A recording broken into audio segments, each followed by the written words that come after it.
बात बहुत ही पुरानी है। किसी पर्वत की तलहटी में रमेसरपुर नाम का एक बहुत ही रमणीय गांव था। इस गांव के मुखिया रमेसर काका थे। सभी गांववासी रमेसर काका की बहुत ही इज्जत करते थे और उनके विचारों, सुझावों को पूरी तरह मानते थे। रमेसर काका की एक ही संतान थी, चंदा। 15-16 की उम्र में भी चंदा का नटखटपन गया नहीं था।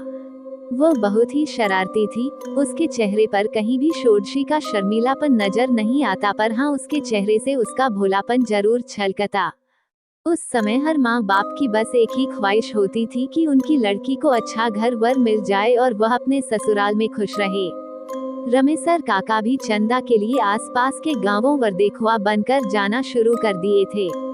एक बार पास के एक गांव के उनके मुखिया मित्र ने कहा कि उनकी नजर में एक लड़का है, अगर आप तैयार हो तो मैं बात चलाऊं। रमेसर काका के हाँ करते ही उनके मुखिया मित्र की अगुवाई में चंदा का विवाह तय हो गया। चंदा का पति नदेसर उस समय कोलकाता में कुछ काम करता था। नदेसर देखने में बहुत ही सीधा साधा और सुंदर युवक था। वो रमेसर काका को पूरी तरह से भा गया था। खैर, शादी हुई और रमेसर काका ने नम आंखों से चंदा को विदा किया। कुछ ही दिनों में चंदा अपने ससुराल में भी सबकी प्रिय हो चुकी थी। 1-2 महीना चंदा के साथ बिताने के बाद नदेसर भारी मन से कोलकाता की राह पर निकल पड़ा।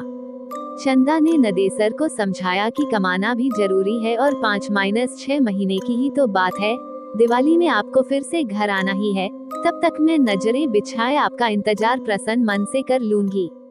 कोलकाता पहुंचने पर नदेसर ने फिर से अपना काम धंधा शुरू किया, पर काम में उसका मन ही नहीं लगता था। बार बार चंदा का शरारती चेहरा उसके आंखों के आगे घूम जाता। वह जितना भी काम में मन लगाने की कोशिश करता, उतना ही चंदा की याद आती। नदेसर की यह बेकरारी दिन व दिन बढ़ती ही जा रही थी। उसने अपने दिल की बात अपने साथ काम करने वाले अपने 5 मित्रों को बताई। ये पांचों उसके अच्छे मित्र थे। नदेसर दिन रात अपने इन 5 दोस्तों से चंदा की खूबसूरती और उसके शरारतीपन का बखान करता रहता। 5 मित्र चंदा के बारे में सुनकर उसकी खूबसूरती की एक छवि अपने अपने मन में बना लिए थे और अब बार बार नदेसर से कहते कि भाभी से कब मिलवा रहे हो। नदेसर कहता कि मैं तो खुद ही उससे मिलने के लिए बेकरार हूँ, पर समझ नहीं पा रहा हूँ कि कैसे मिलूं। खैर, अब नदेसर के 5 दोस्तों के दिमाग में जो एक भयानक घिनौनी खिचड़ी पकनी शुरू हो गई थी, उससे नदेसर पूरी तरह अनभिज्ञ था।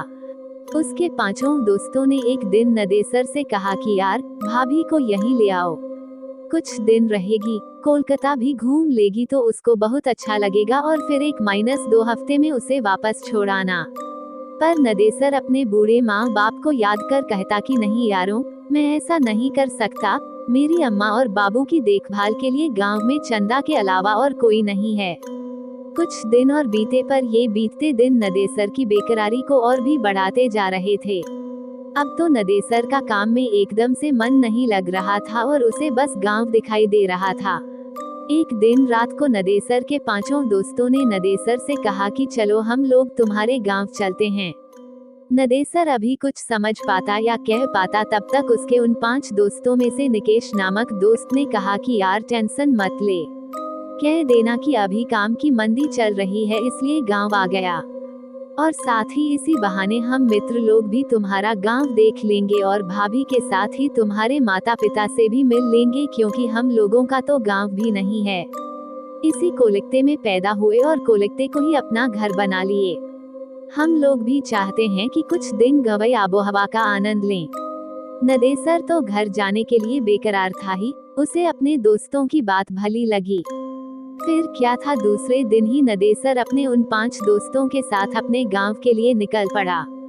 उसके गांव के आसपास में बहुत सारे घने जंगल थे। इस पर्वतीय इलाके के इन पहाड़वासियों के अलावा अगर कोई अनजाना जा जाए तो वह जरूर रास्ता भटक जाए और हिंसक जानवरों का शिकार बन जाए। ट्रेन और बस की यात्रा करते करते आखिरकार नदेसर अपने 5 दोस्तों के साथ अपने गांव के पास के एक छोटे से बस स्टेशन पर पहुंच ही गया। इस स्टेशन से उसके गांव जाने के लिए अच्छी कच्ची सड़क भी न थी। जंगल में चलने से बने पगडंडियों से उबड़ खाबड़ रास्ते से होकर जाना पड़ता था। जंगल में चलते चलते जब नदेसर से निकेश ने पूछा कि भाई नदेसर अभी तुम्हारा गांव कितनी दूर है, तो नदेसर ने प्रसन्न होकर कहा कि यार अब हम लोग पहुंचने ही वाले हैं। नदेसर की बात सुनते ही निकेश हाँफने का नाटक करते हुए वहीं बैठते हुए बोला कि यार अब मुझसे चला नहीं जाता। उसकी बात सुनते ही नदेसर ने कहा कि यार हम लोग पहुंच गए हैं और अब मुश्किल से 5 मिनट भी नहीं लगेंगे।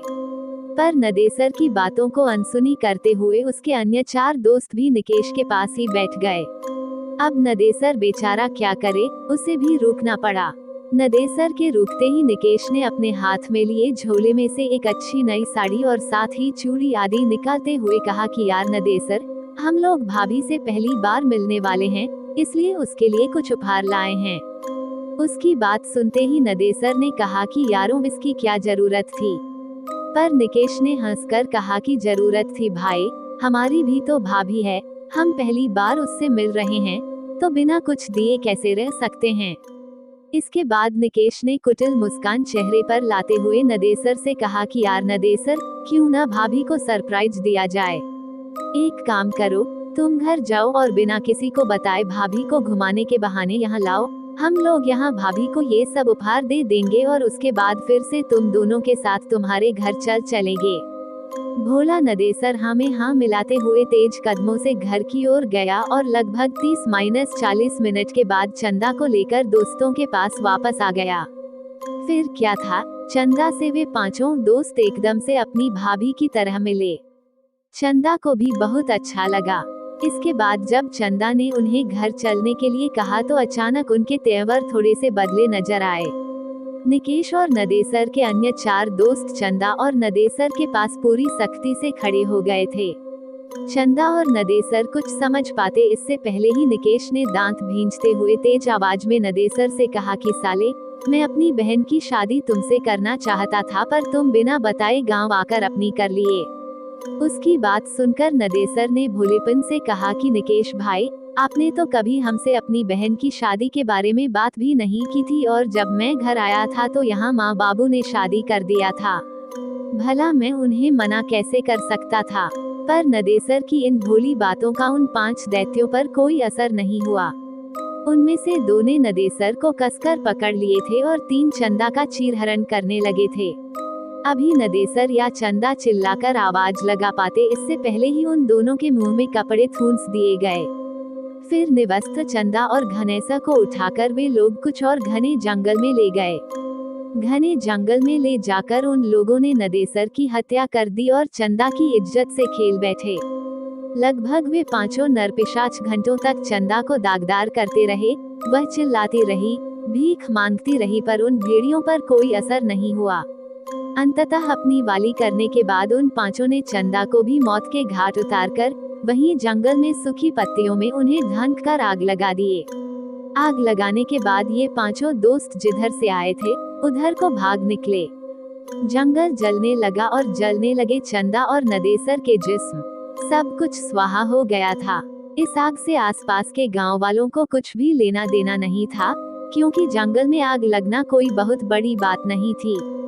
कभी भी कोई भी अपनी लंठी में जंगल में आग लगा दिया करता था। धीरे धीरे समय बीतने लगा। रात तक जब चंदा और नदेसर घर नहीं आए तो नदेसर के पिताजी ने नदेसर के आने और चंदा को लेकर जाने की बात अपने पड़ोसियों को बताई। उसी रात को नदेसर और उनके कुछ पड़ोसी मशाल लेकर चंदा और नदेसर को खोजने निकल पड़े। काफी खोजबीन के बाद भी इन दोनों का पता नहीं चला। दूसरे दिन सुबह पुलिस में खबर दी गई, पर पुलिस भी क्या करती। थोड़ा बहुत छानबीन की, पर उन दोनों का कोई पता नहीं। अब नदेसर के माँ बाप और गांव वालों को लगने लगा था कि नदेसर अपनी बहुरिया को लेकर बिना बताए कोलकाता चला गया। शायद उसे डर था कि अगर बाबू को बताकर ले जाएंगे तो वे ले जाने नहीं देंगे।